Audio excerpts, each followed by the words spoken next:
Сәлем достар, бүгін осындай клубникадан және де бананнан коктейль жасайтын боламыз.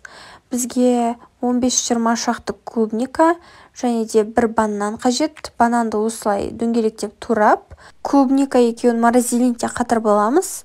Оның үстіне 300 мл сүтімізді құямыз және де 50-70 грамм мұз саламыз.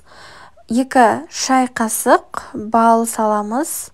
Осындай пияз ретінде естеңіздер болады.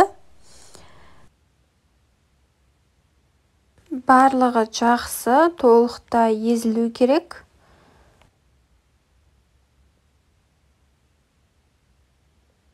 Осымен біздің коктейліміз дайын.